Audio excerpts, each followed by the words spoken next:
तो आज हम देखते हैं कि PHP में कॉन्स्टेंट्स कैसे डिफाइन करते हैं। फर्स्ट ऑफ ऑल तो कांस्टेंट क्या होता है, ऐसी वेरिएबल्स होती हैं जिनकी वैल्यू बाद में चेंज नहीं होनी होती।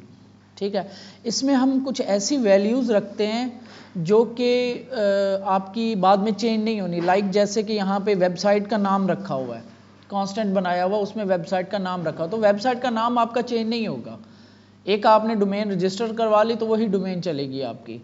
इसी तरह और भी चीज़ें हैं, यहाँ पे ये वर्जन रखा हुआ है, और भी कुछ ऐसी चीज़ें होंगी जो हम एज ए कांस्टेंट रखेंगे जो कि बाद में चेंज नहीं होनी। तो कांस्टेंट बनाने के लिए PHP के अंदर दो तरीके हैं, एक कांस्ट और एक डिफाइन करते हैं हम। ठीक है, a constant in PHP is a name for a fixed value that cannot be changed once it is defined, यानी कि बनने के बाद, डिफाइन होने के बाद ये चेंज नहीं होगी। डिफाइन करना कांस्टेंट को कैसे, डिफाइन हम लिखते हैं और इसको एज ए फंक्शन कॉल करते हैं, और उसके अंदर पहले हम कांस्टेंट का नाम रखते हैं, कोमा, और उसकी वैल्यू रखते हैं। और कांस्टेंट जो होते हैं मोस्टली जो कन्वेंशन है वो ये है कि आप कैपिटलाइज रखो और अंडरस्कोर के साथ बनाओ। यानी जैसे साइट नेम है, कैपिटल साइट नेम, और ये ज़रूरी नहीं है लेकिन कन्वेंशन है कि ताकि आपको डिफरेंस पता चले वेरिएबल्स का कि क्या है ये कांस्टेंट। और आपने इसके साथ जो है डॉलर साइन नहीं लगता। नीचे आ रहा है कि define name value is use to create a constant, constant do not use dollar sign. एक तो ये फ़र्क है कि वेरिएबल्स में और कांस्टेंट में कि इसके साथ डॉलर साइन नहीं लगेगा आपका, तो इस वजह से हम इसको ज़रा कैपिटलाइज कर देते हैं, नॉर्मल वेरिएबल से ज़रा डिफरेंट रखते हैं इसको। Constant are case sensitive by default, वही बात है वेरिएबल वाली, केस सेंसिटिव होगा। अगर साइट नेम अगर ई यहाँ पे छोटा है और एक जगह पे ई कैपिटल है तो वो दो डिफरेंट होंगे। कांस्टेंट और दूसरा तरीका कार है कांस्ट का ऑपरेटर यूज करते हैं और उसके बाद उसका नाम इक्वल टू उसकी वैल्यू। तो ये दो तरीके हैं कांस्टेंट बनाने के।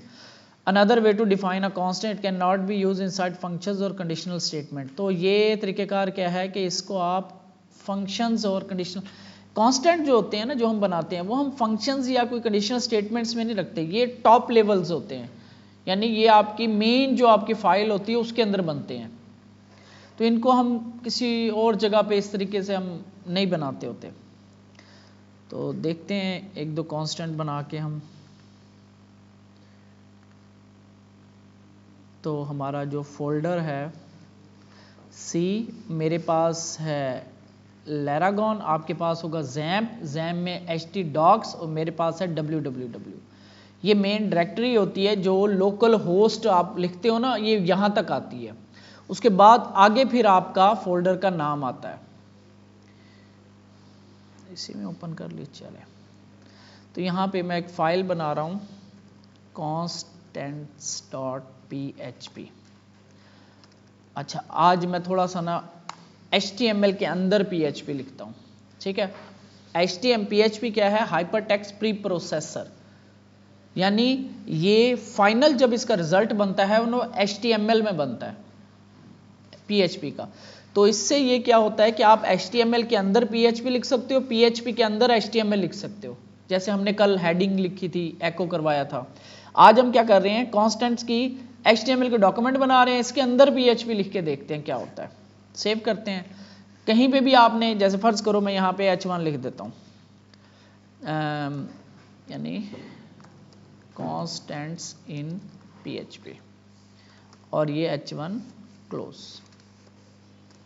ठीक है, अब यहाँ पे मैंने PHP लिखनी है तो मुझे यहाँ पे PHP का कोड, ऐसे कोड ब्लॉक ओपन करना पड़ेगा और क्लोज करना पड़ेगा। इसके अंदर मैं PHP लिख सकता हूँ। एक्सटेंशन आपकी PHP होनी चाहिए। अगर ये एक्सटेंशन आपकी, अभी हम करके देखते हैं, सेव करते हैं। यहाँ पे मैं कांस्टेंट बनाता हूँ, पहला डिफाइन करता हूँ। ठीक हो गया। यहाँ पे जैसे कि वहाँ पे साइट नेम लिखा हुआ है तो site underscore NAME name comma, तो मैं यहाँ पे कह रहा हूँ जी google.com, ये हमारी साइट का नाम है। ठीक हो गया। एको करवाते हैं, डॉलर साइन नहीं लगेगा, साइट, तो साइट नेम, सेव करते हैं और इसको चलाना है। चलाने के लिए सबसे पहले तो आपका सर्वर ऑन होना चाहिए। अब मेरा यहाँ पे सर्वर ऑफ है। अगर मैं यहाँ से जाता हूँ और यहाँ पे मैं टाइप करता हूँ local host slash first dash app और एंटर करता हूँ तो मेरे पास एरर आएगा, ठीक है, can not reach site, this site can not be reached, ठीक है, क्योंकि मेरा सर्वर नहीं चल रहा, लोकल वाला, ये जो लोकल होस्ट मैंने लिखा ना, ये सर्वर नहीं चल रहा मेरा। तो उसके लिए मुझे, आपके पास जैम्प है, ठीक है, मेरे पास है लैरागॉन, कुछ भी नहीं है, जस्ट आपने वो जैम्प के फोल्डर में जाके उसको ओपन कर लेना है और स्टार्ट कर देना है, ठीक हो गया। अब आप इसको एक्सेस कर सकते हो साइट को, ठीक है। हमारे पास फाइल का नाम क्या है, constants.php, constant.php, फाइल का नाम है constant.php, यही है, क्या नाम रखा है मैंने, constants.php। तो एक्सेस क्यों नहीं हुई, स्पेलिंग गलत है, constants.php। तो ये आपकी constant.php और आपकी ये वैल्यू आ गई, ठीक हो गया। अब ये देखो HTML भी आ गया। अगर मैं इसका व्यू पेज सोर्स करूं तो ये देखो ये प्रॉपर HTML आ रही है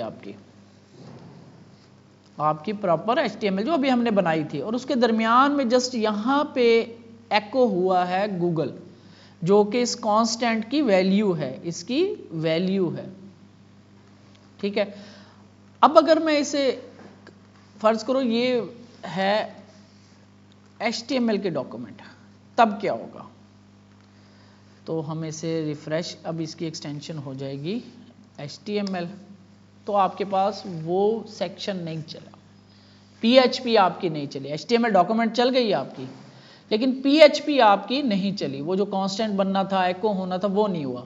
उसके लिए ज़रूरी है कि आपकी एक्सटेंशन जो है फाइल की वो क्या होनी चाहिए, PHP होनी चाहिए। जब इसकी एक्सटेंशन PHP कर देते हैं तब ये जो कोड है ना, ये रीड करता है फिर वेब सर्वर और उसको प्रॉपर रेंडर करता है, PHP लैंग्वेज इसको समझ के इसको आउटपुट बना के और फिर सर्वर ब्राउज़र को सेंड कर देती है, ठीक है। तो अब मैं अगर रिफ्रेश करता हूँ और यहाँ पे इसकी एक्सटेंशन PHP कर लेता हूँ तो आपके पास ये कांस्टेंट बन गया।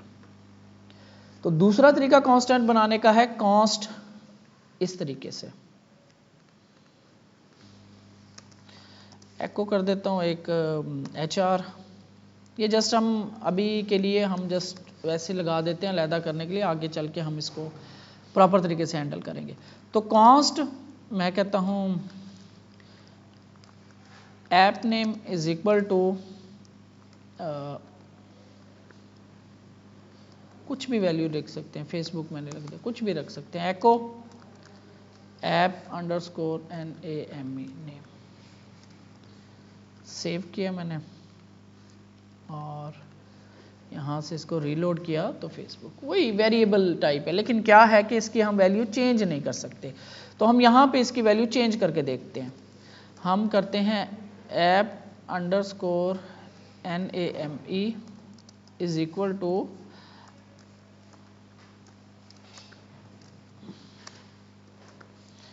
गूगल, तो देखते हैं हमें क्या एरर, यहीं पे ही एरर देने लग गया मुझे वो, ठीक है। वो कह रहा है कि अनएक्सपेक्टेड टोकन, पहली बात तो वो कह रहा है कि अनएक्सपेक्टेड टोकन है। अब ये एरर यहाँ पे क्या आ रहा है, बेसिकली वो कह रहा है कि ये आप क्यों यूज़ कर रहे हो, असल में एरर इसका नहीं है, एरर है इसका। तो अगर ये वेरिएबल थी तो इसके साथ $साइन क्यों नहीं लगाया आपने, ठीक है। लेकिन अब यहाँ पे फिर आ जाएगा अनएक्सपेक्टेड टोकन, तो हम इसको यहाँ से ख़त्म करते हैं, सेव करते हैं। PHP हमें क्या एरर देती है, रिफ्रेश करते हैं तो यहाँ पे वही एरर दे रही है, क्योंकि कांस्टेंट क्या है, तो मे बी यहाँ पे एरर आपके पास कुछ और आ रहा हो, लेकिन यहाँ पे कुछ ये एरर मुझे आ रहा है कि मैं इसको रीडिफाइन करना चाह रहा हूँ, ठीक है। कांस्टेंट को हम रीडिफाइन नहीं कर सकते, दोबारा से उसका नाम नहीं दे सकते या दोबारा से उसकी वैल्यू चेंज नहीं कर सकते।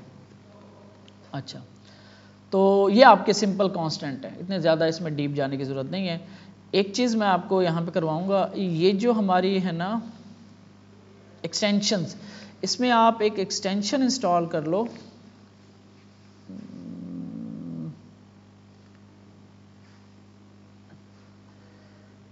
एक मिनट, मेरे पास है भी कि नहीं है, डिफ़ॉल्ट आ रही है।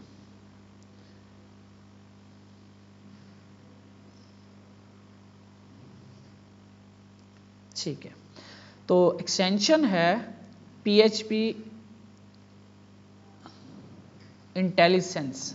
ठीक है, तो PHP इंटेली लिखोगे आप, तो ये आपकी ये वाली करनी है, ये वाली जिसकी डोमेन नेम PHP इंटेलीफेंस आ रही है, तो इंटेलीफेंस करनी है हमने। इंटेलिसेंस होती है एक ये है इंटेलिसेंस, ये वाली हमने करनी है इंटेलीफेंस, ये PHENC इंटेलीफेंस। तो आप PHP लिख के आप सर्च करोगे एक्सटेंशंस में तो आपके पास ये आ जाएगी। इसमें से आप देख लेना, ये इंटेलिसेंस है लेकिन ये आपने बैन म्यूबर्न नाम है कुछ, तो ये आपने करनी है। ठीक है, इंटेलीफेंस, इसको इंस्टॉल करते हैं और ट्रस्ट पब्लिशर एंड इंस्टॉल, ये कोई अपडेट आ गई है VS कोड की। ठीक है, तो ये अब आपको कुछ ना कुछ सजेशंस जो है ना, अब यहाँ पे ना आपको updated Windows folder development of this extension great feature, okay नहीं, ठीक है, तो ये अब आपके कुछ हमें देता रहेगा, हमें ना सजेशंस वगैरह देता रहेगा, आगे चल के हम देखेंगे तो सजेशन वगैरह हमें आ जाएंगे। लाइक जैसे कि मैं एक वेरिएबल, ये आपको ये आ रहे हैं ना, ये राइट साइड पे आपको ये देखो आना शुरू हो गई हैं एक्सटेंशन के बारे में, इस फंक्शन के बारे में ना, ये चीज़ें बताना शुरू कर देगा आपको। तो इंटेलीफेंस के नाम से एक्सटेंशन कर लेना आप इंस्टॉल। अच्छा, मैं एक फंक्शन देखता हूँ PHP का। अच्छा, इसके बाद हमारे पास नोट्स में आगे चलते हैं, तो मैं